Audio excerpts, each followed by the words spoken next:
what to do when your country bans alcohol sales during the height of COVID and you own a distillery? Create a non-alcoholic spirit and then find the perfect partner to help you introduce it to the world. I'm Susan Schwartz, your drinking companion, and this is Lush Life Podcast. Every week we are inspired to live life one cocktail at a time. Danielle Schoeman used her distilling know-how to produce Mahala Botanical. Then she sent it to Paul Scanlon to see what he thought. After years working for a drinks company, he was ready to bring one of his own to market. It was Kismet, and they have not looked back. I was lucky enough to meet them both at the launch of Mahala in London a few weeks ago, and I'm delighted to have them here on Lush Life to let them tell you their story. Well, I'm really excited to have you guys on the show. I'm excited to explore Mahala. I was so thrilled to be a part of the launch when you came to London, and I want to hear everything about it. So why don't we start with Danielle? Why don't you tell us a little bit about yourself and how you got into making Mahala? Hi, Susan.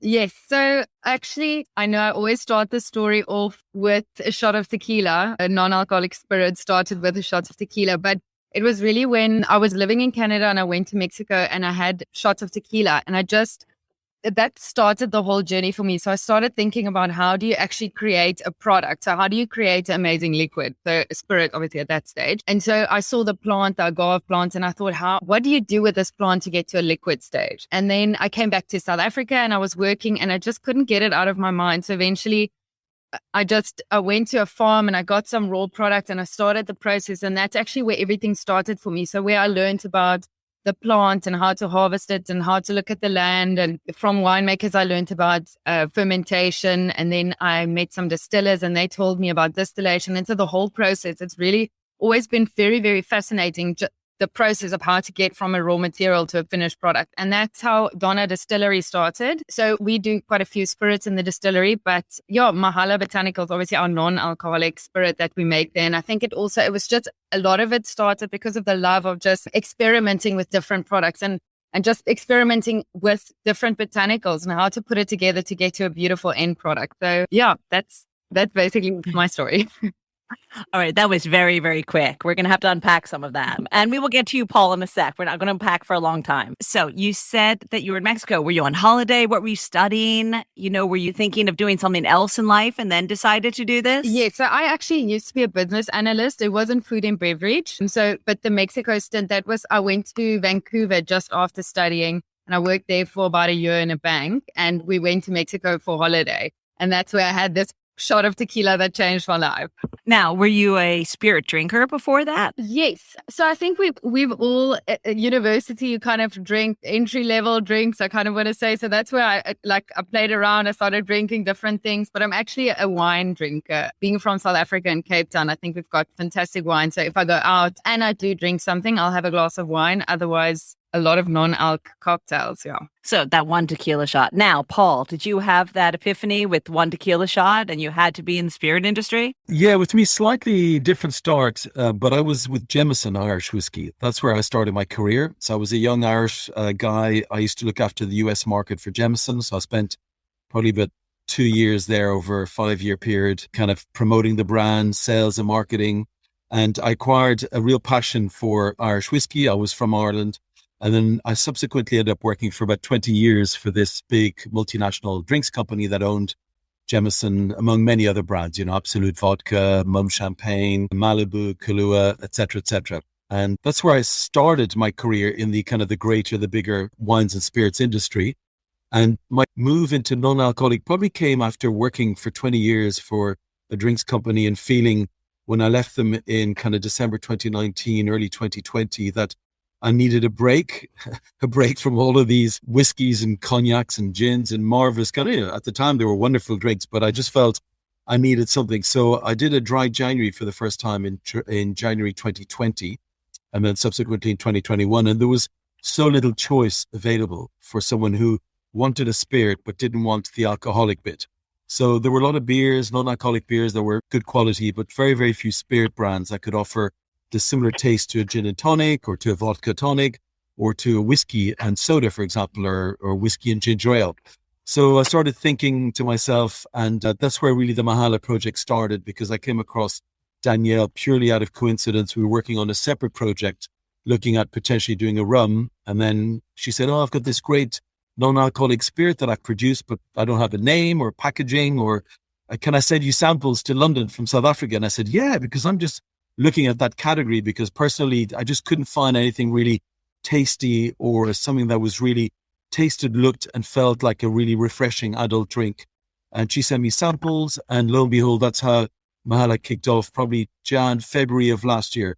You're going way too fast. So we got to go back a little.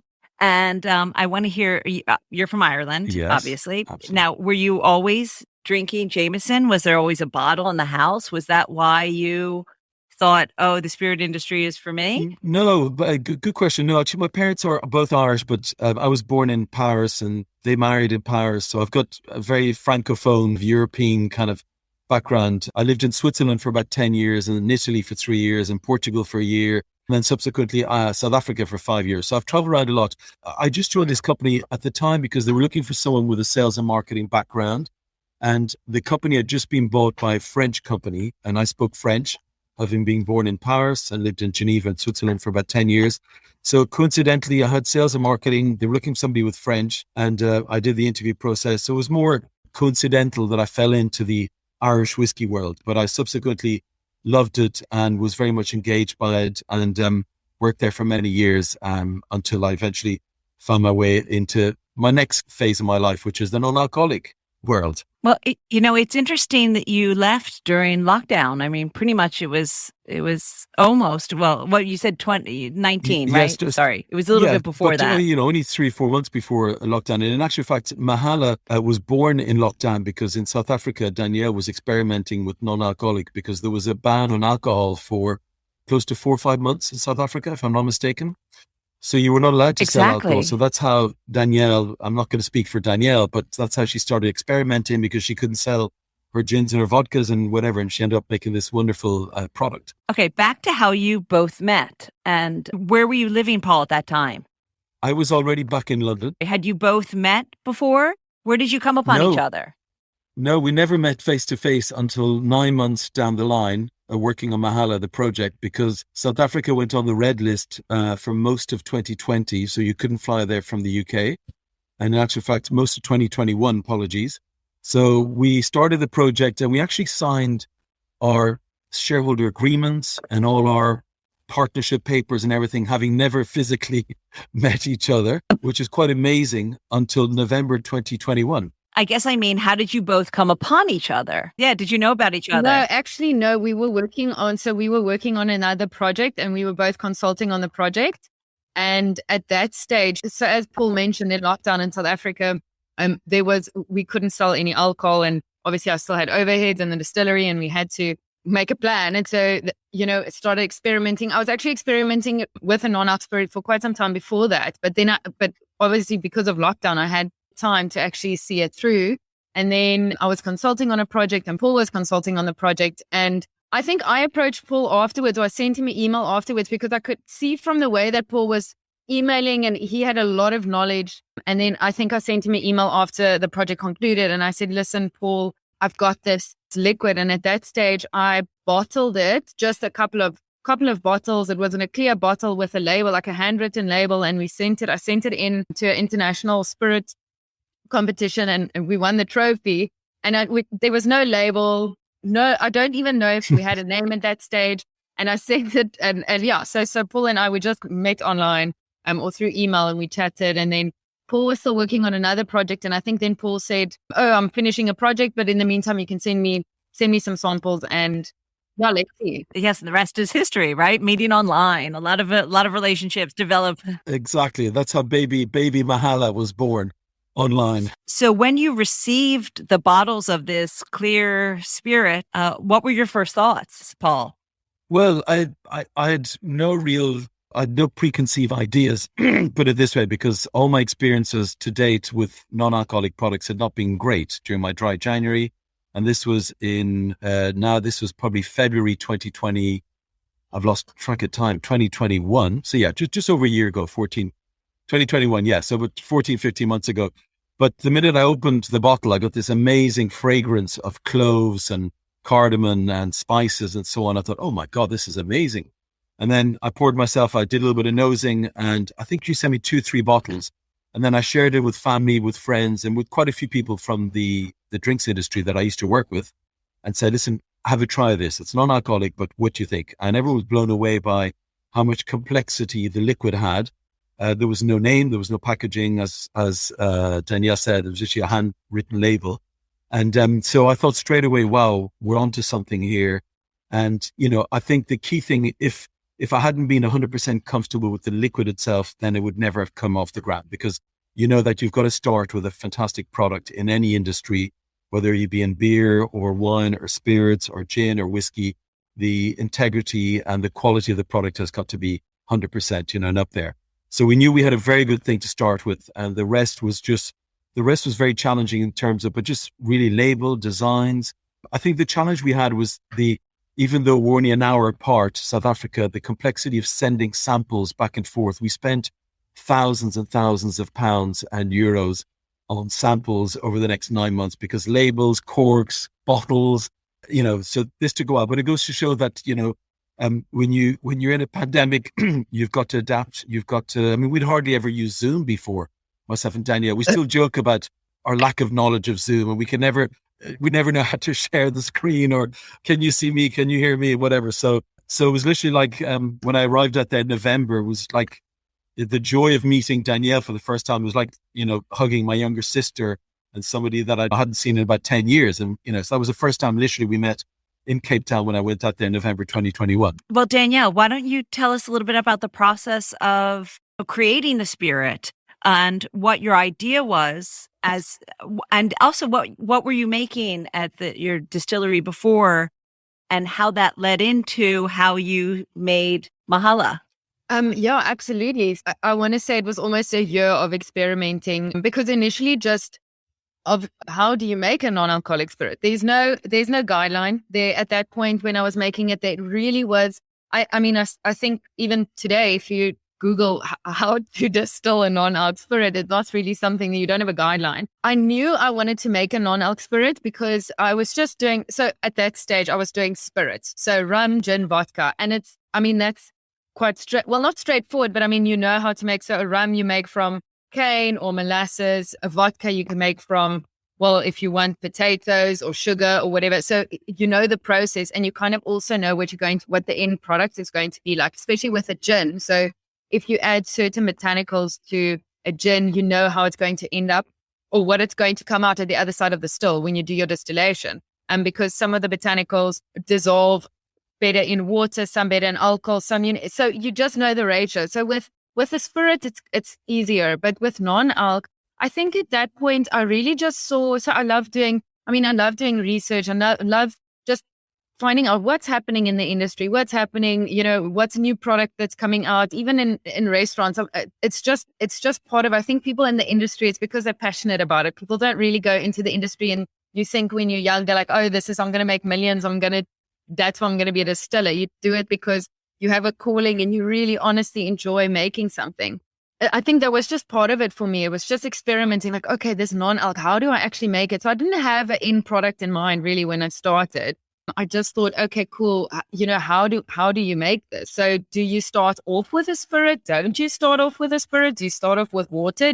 What's the process here? And I think that was what really captured me. So our stills are very, very special, and they were built and engineered in South Africa, and they have names. So it's Eve and Delilah. So first Eve, so she's our batch still, and then Delilah, she was the second one. And then we also have a little test still called Adam, and that's where I do my experiments.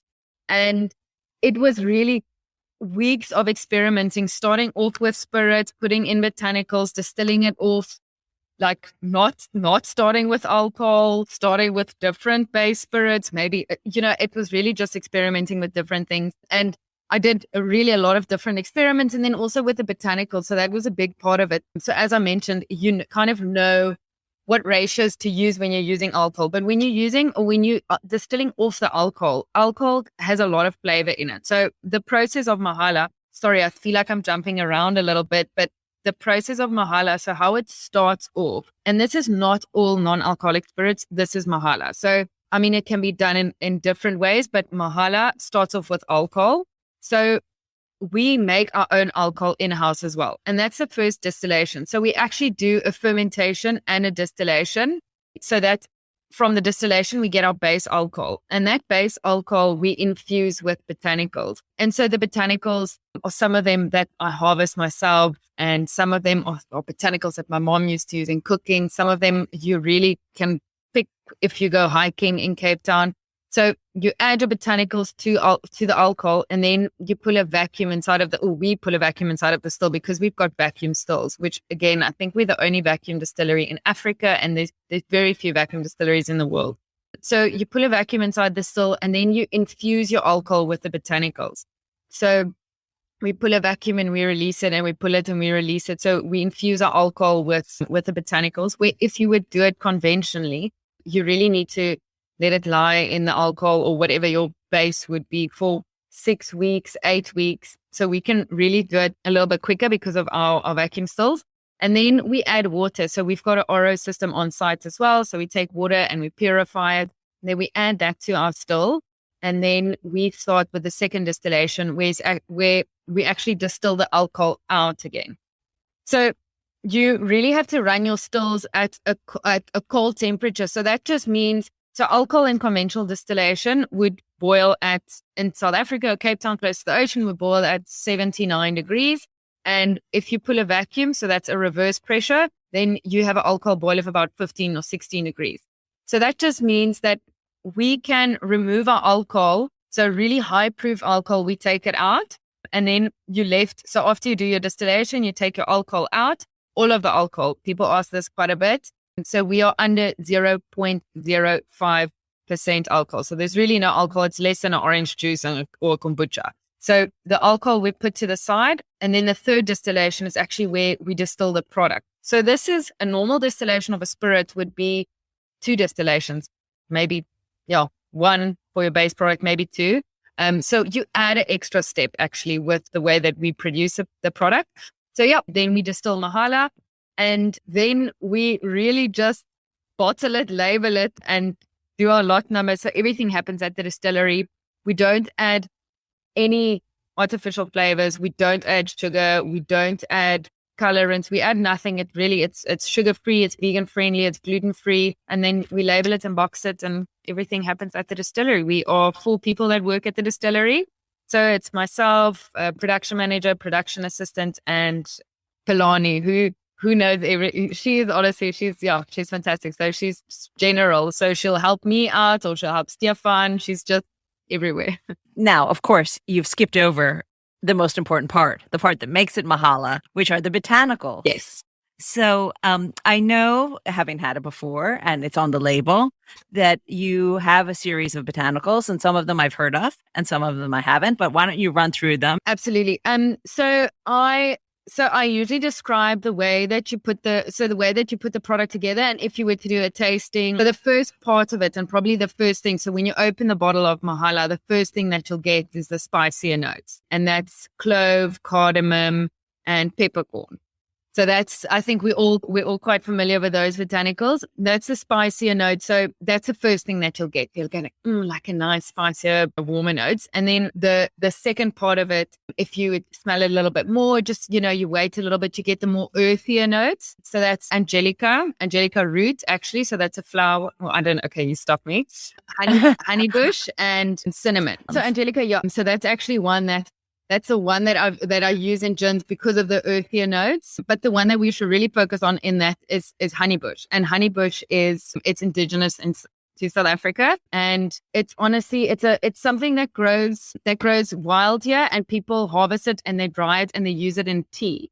So it's got sweet notes, but it's also very much that earthier like components that you get from a tea. So that's a fantastic botanical, and we really have it like honeybush tea. It's like that sweeter sweeter, earthier note. So it's a beautiful botanical. Can you buy that in a supermarket? Like we have the red bush tea here. That's about the only South African tea I think we get here. Rooibos. Yeah. So rooibos tea. You can buy honeybush. It's not as well known as rooibos, but I mean, you can definitely buy it in like the little bags, the tea bags. And then our third note is our citrus component. And this is also a very special one. So we have buchu, citronella pelargonium, and orange. And I think the ones that we need to highlight there is the citronella pelargonium and the buchu. We're all very familiar with the orange, but those are two very, very special botanicals. So the buchu is also one that I harvest. It's very citrusy, but also zesty. And it's got like a bit of, I want to say a kick. It's so weird when you like explain it, but black currant always comes to mind when I think about buchu. People sometimes in South Africa, they will just have water and chuck a lot of buchu in it and let it stand and then drink that to cleanse or whatever. So buchu, that's a very special botanical. And it's also a leaf that you harvest. You get different varietals of buchu. But so the one that we actually mix a lot of different varietals, but you harvest it, you just take the leaves off and you dry it. And that's the way that we use it. And then the other one is citronella pelargonium. And that's also a very special botanical. It's got such a very definite like citrus nose. It's almost like, it's citronella as well. So it like, sometimes I get that, when you light the candles, but it's more like a softer note of that. But that's also something that grows wild here in Cape Town. And that's the one that I said so obviously you have different varietals of, it's a pelargonium. So you have different pelargoniums. Sometimes we get rose pelargonium, you get the citrus pelargonium. There's like I think there's a nut, a walnut or something pelargonium as well. And when Paul and I went to Kirstenbosch Botanical Garden in Cape Town, they have a smell garden and they have quite a bit of the different pelargoniums because it grows wild here. So you can go on a hike and you can it's something that I do quite a lot. And I think my partner sometimes he gets annoyed with me because I would go back and I'm like, oh, I need to smell this one. Because they look quite similar, but they've got different flowers. So I'd always break off a piece and then smell it. And then I'm like, this is the citrus one, or this is the rose one. So that's the citronella pelargonium. So that's the way that you kind of put it together. But I feel like I'm rambling a lot. That's perfect. And you're not rambling at all. And Paul, we will get back to you in a sec. One more question now. Or probably a couple more questions. Because then we'll get to the part where you come in, Paul. How long did it take you to figure out the amount of each and how you wanted? Was it a hugely long process? It's trial and error. It was trial and error. It's interesting because I'm sorry I'm using spirits, but it's because that was my reference and that's how you start off and how you kind of know, because I knew my ratios with spirits, it's not the same at all. It's definitely not the same because you're taking the alcohol out, the end product. So Mahala, the actual liquid, it's completely different to what you would think that you would get. So some botanicals, you have to add much more than you would with a conventional spirit and some of them much less. So it's just really how they retain their flavor. So some of the citrus components, it's much more difficult to actually get that flavor profile out. So we add much more of the citrus botanicals than we do of the spicier notes, because that, for some reason, that just carries through with the non-alc better. So it was really a lot of trial and error, a lot of different botanicals. And because you have to do this whole distillation and you have to let it seep, it took about, I want to say, a year. So you worked on this for a year, Danielle, and then that is what you sent to Paul? Yes. So we did, but Paul and I, I think we tweaked it a little bit. There was one of the botanicals that Paul said, maybe we should reduce a little bit. And we did. And it was a great suggestion. So yes, I think also because when you open it, it is quite spicy. And we did, so the initial botanical is probably clove that you get. But we wanted to make sure that it's identifiable. It's not just a mishmash of different botanicals. It's definitely something that when you open the bottle of Mahala, you're like, this is Mahala. I definitely know that it doesn't taste or smell like any other spirit.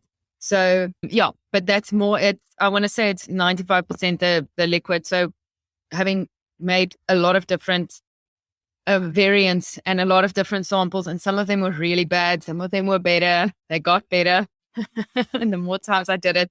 But yeah, it was close to the finished product that I was saying for. Yeah.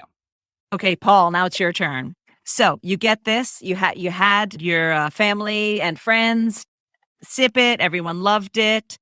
Did that then former marketing PR sales guy who had worked at a big, company, did that everything kick in and you knew exactly what you wanted to do with it once you said go?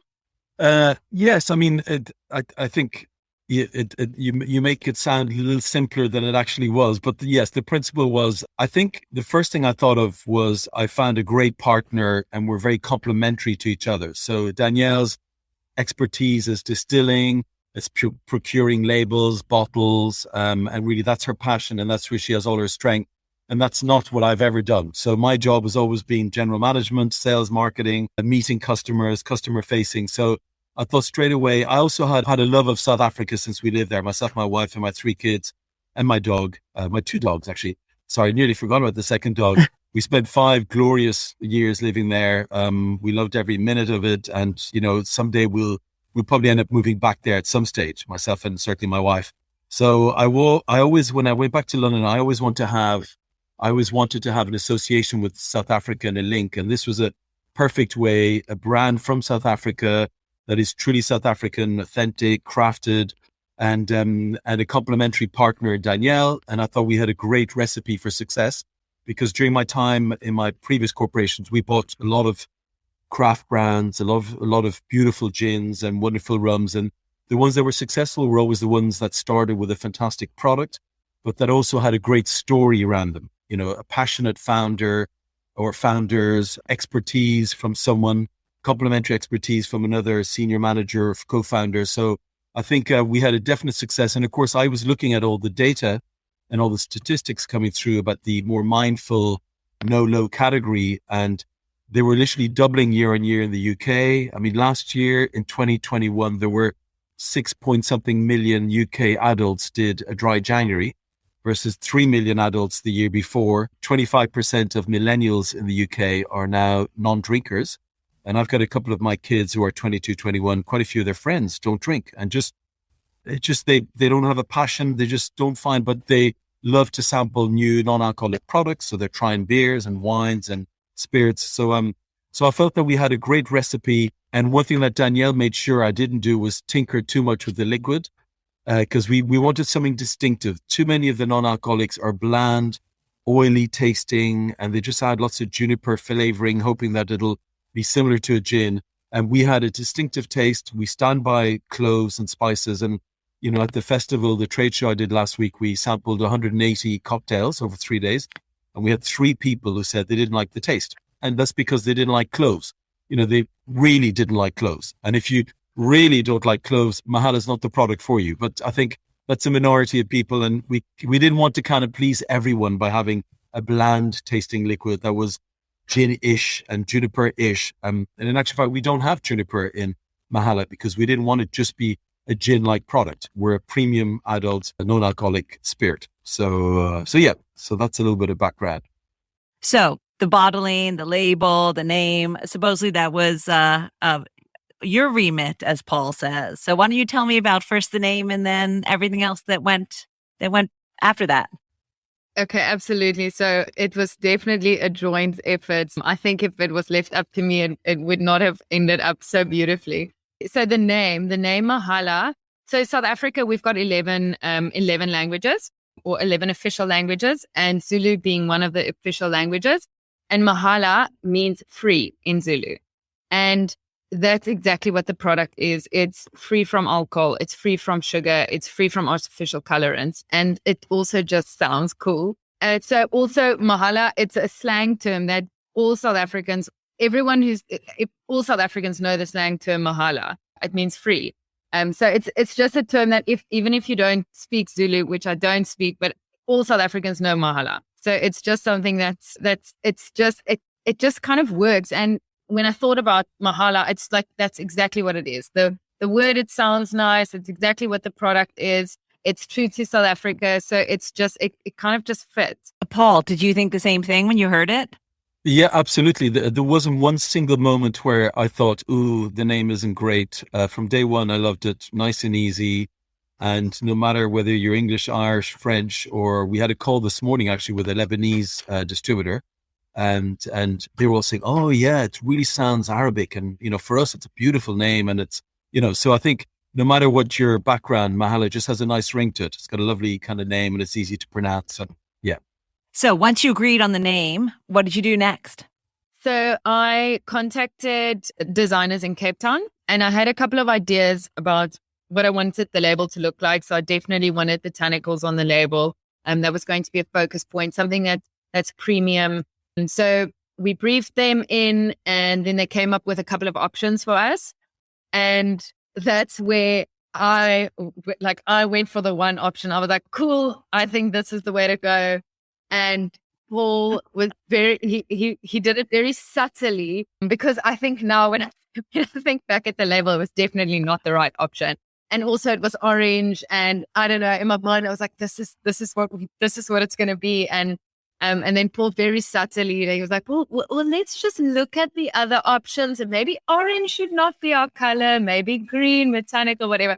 So that was the right choice. So then slowly we moved over to the other options, and it was a lot of back and forth and changing it. And we changed the working on the copy. It was quite a process. It took quite some time to get the label ready. And also I was thinking about obviously the operations of how we're going to put the label on the bottle. And initially we also had a different shape bottle, and that's back and forth and sending bottles to Paul. And I mean, the amount of meetings that we had around the shape of a bottle, I think people they were like, is this meeting number 7 about the shape of the bottle? But it really is important, and it really makes a big difference. So why did you feel that you had to have the ingredients or the botanicals on the label? Because that's such a big part of the story. It's part of it's just heroing what the liquid's about. I don't ever think we didn't think of having the botanicals on the label. I think that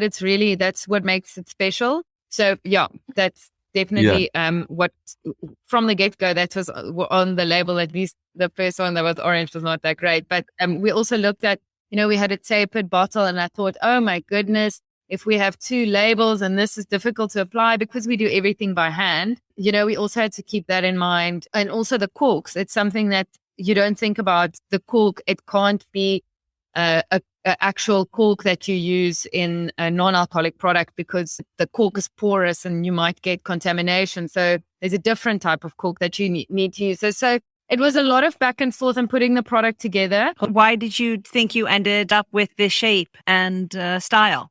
So that bottle, I think it's confident, and it's male and female, and it's got a lot of space to actually have a big, beautiful label on it. It feels it's a premium bottle. It's got a nice base. Yeah, I think that's why we went for that bottle. By the way, I love the color, so I'm glad you didn't go with orange. Thank you, Suzanne. Thank you. Sure. Just one person's opinion, but I do think it's a gorgeous green and silver. It's lovely. And also, sorry, just to add to that, South Africa, like the Springboks, I know, Paul, you brought this up. I don't think I even realized that, but Springboks is our rugby players, is a national rugby team, and that's green and gold as well.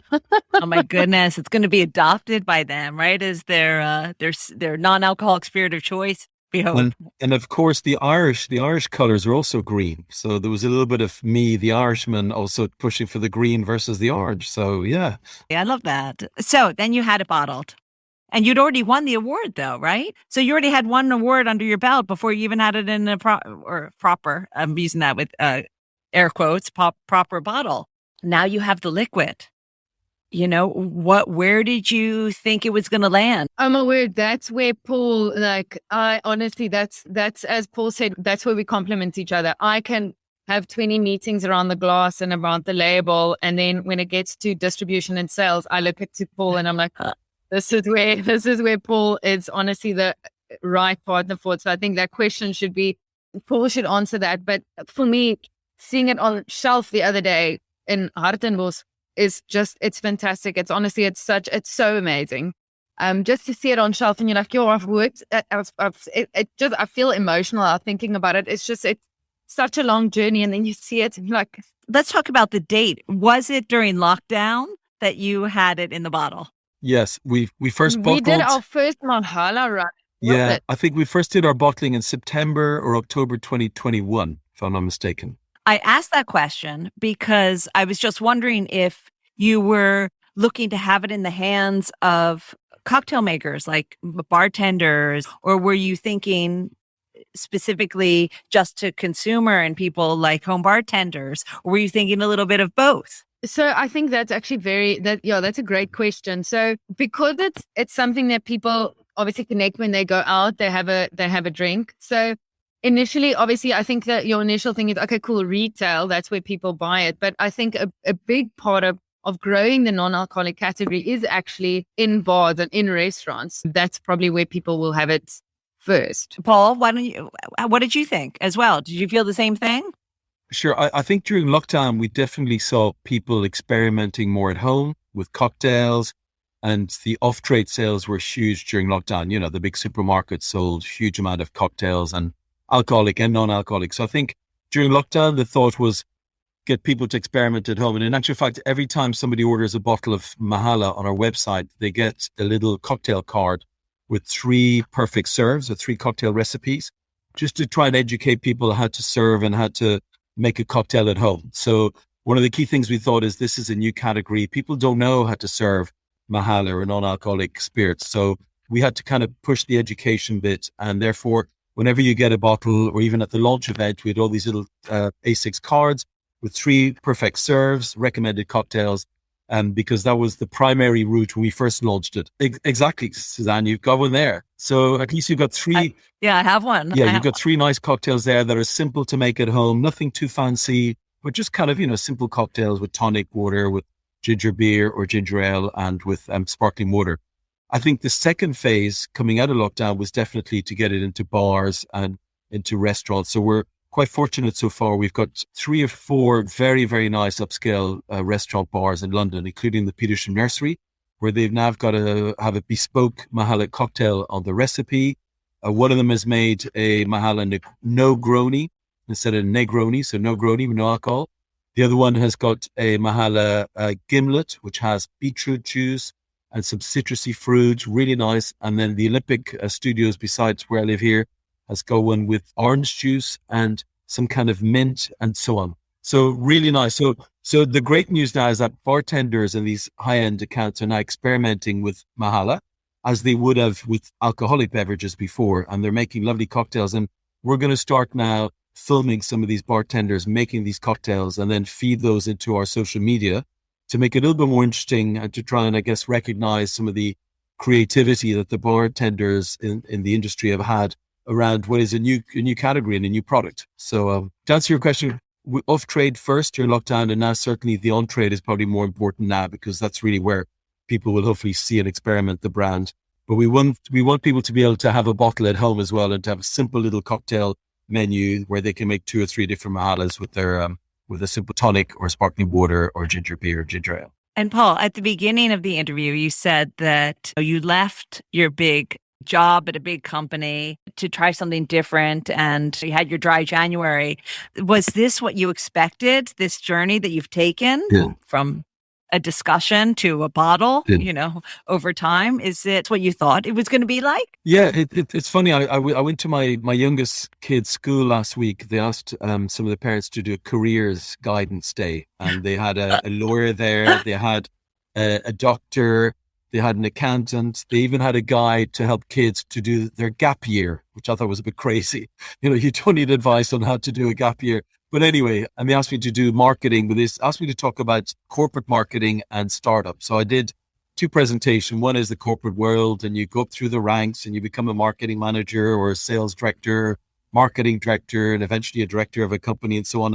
And the other one was kind of had loads of squiggles on it and like jigsaws and puzzles and whatever. And it's kind of the life of an entrepreneur, where you set out with an initial view of what you're going to do, and then you change and you chop and you do this so I had this big squiggly kind of a career kind of as a startup, as an entrepreneur. And I've loved both things, and I would never have become an entrepreneur if I hadn't learned the corporate world and how to run a company, how to run a brand, We had worked with some fantastic agencies over the years. I had some fantastic team members, particularly in South Africa, very, very creative, young sales and marketing people there, really hungry to learn. So I think I learned a lot from the corporate world. But now clearly at this stage of my life, I was sick and tired of getting phone calls from HQ in Paris telling me what I was or wasn't doing. And it was time for me to kind of, set my own path and be my own boss, and much more risk involved. And obviously, will I be able to feed the children and the dogs next month? And so far, I've just about managed to put food on the table. But it's been an enjoyable journey. And I think the advice I gave all these 17-year-olds was start off in a formalized environment, learn from a mentor, learn from a big business, and then find your passion when you get to your 30s or 40s, or even in my case, 50, and do what you do best with a passion, but learn from your experience before you take a kind of a leap of faith into the world of entrepreneurism, because there's a lot of challenges there. And I think certainly myself and Danielle, we've learned, we've had lots of challenges and shut doors, and this door shuts and this door opens and this door shuts and this door is open. But, we know ultimately that we've got a wonderful product, and we've demonstrated that through our awards, through our endorsements from top Michelin star chefs, from top bartenders, and so on. So I think perseverance definitely is what I've learned in my short 14 months as an entrepreneur. But I wouldn't look back certainly never look back. And you, Danielle, you came at it from distilling alcoholic spirits. Have you gotten the same satisfaction from Mahala as you have that whole process? Have you learned a lot of new things from this process of making something, I don't want to say completely different, but kind of different in the same shop? So initially, I was doing a lot of contract work for people. So it's their brand. So I do a development for someone, and then eventually they get their own label and they decide on the bottle and the shape and whatever. And I just make the liquid for them. This is the first product that's 100% been my own. Well, 50%, but that's something that's made there. That's shared. Okay, it's shared between me and Paul. I don't know if this is coming out right, but this is not that someone else came to me and said, "Hey, do this." It's something that was created out of really passion and interest. So yeah, it's obviously more rewarding when you created this product that there isn't a guideline for it. There isn't any rules around it. So it's definitely, it's honestly, it's amazing. It's great. And it just seeing the product grow and seeing that like people really enjoy it. It's fantastic. It's really great. Yeah. I'm really happy to have come this far with this product and to have the right partner. Absolutely. I don't think we would have sold a bottle if it wasn't for Paul. Before you go, do you have anything that we should know about Mahala? Absolutely. Every single bottle has a lot number on it, and it's for traceability. And the lot numbers we write by hand. And, most of the time it's between the staff. So we have a little bit of a competition. So our labels are in rolls of 1,000. So we have a competition to see who can do the 1,000 the quickest. And we write it down, and whoever does it the quickest gets a prize. And then if we're really under pressure and we can't write the lot numbers, I've asked my mom to do it a couple of times. So you might have a bottle that my mom wrote the lot number. Maybe I wrote the lot number. Maybe someone else did. I'll have to show you my bottle afterwards, and you can tell me which signature it is, or the handwriting, you can tell. Yeah. Now, I always end with asking, now I know you're not bartenders, but you are spirit makers, I guess.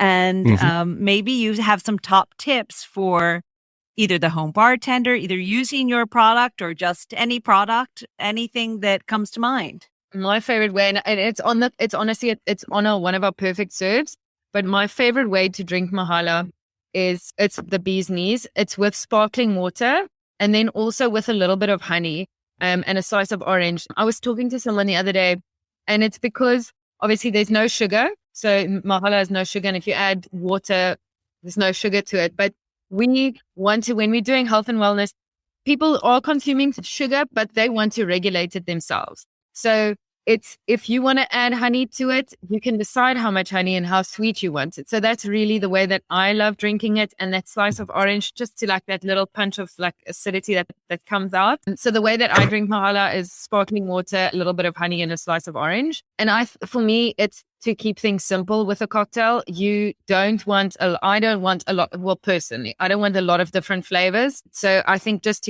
to use premium components and keep it simple, and whatever you enjoy. I think whatever you want to drink, however you want to drink it. Yeah. And Paul? Mm-hmm. Yeah. So complimentary to Danielle, I love the Mahala Mule. So like a traditional kind of vodka mule, it's with ginger beer, a little bit of a dash of lime and a slice of lime on the rocks. Again, the tip that I would have is make sure you select the right tonic. So many tonic, whether it's tonic water or ginger beer, either kill the flavor or have too much sugar, too much of something. So I tried a beautiful one last night, which was actually a tonic water and no calories, no sugar, cardamom and ginger tonic water. It was absolutely delicious with Mahala. I sent a note. I was so excited last night. I sent a WhatsApp to Danielle, sick of me sending her WhatsApps at 10, 11 o'clock at night. So I'd come back seeing a friend of mine, kind of a business meeting, and I just wanted a nice Mahala.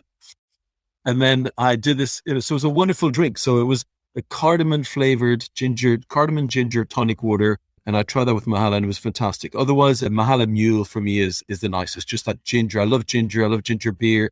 And I love the kind of the acidity of the lime coming through. But again, so my advice is just use quality ingredients and use the right tonic match. Don't go for a cheap and cheerful tonic.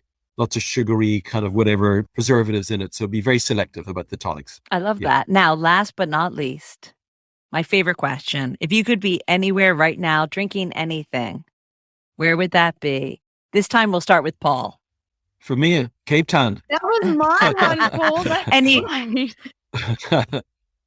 Definitely Cape Town. Although this is definitely the time of the year that Cape Town now gets a bit cooler, and suddenly the UK is now slightly warmer than Cape Town. So probably 9 months of the year, I would say Cape Town on a beautiful beach on the Western Cape. Otherwise, London this time of the year is very nice. Coming into May, June, lots of fantastic events. I'd love to be on the side of the Thames having a nice little drink at a friend's house or on a wall sitting by a pub in Barnes, which is where I live in Southwest London. Fantastic. And Danielle? I'm one of those people. I absolutely love living in Cape Town. I love South Africa. So, even if it's the weather like now, so I'll go swimming in the wintertime as well.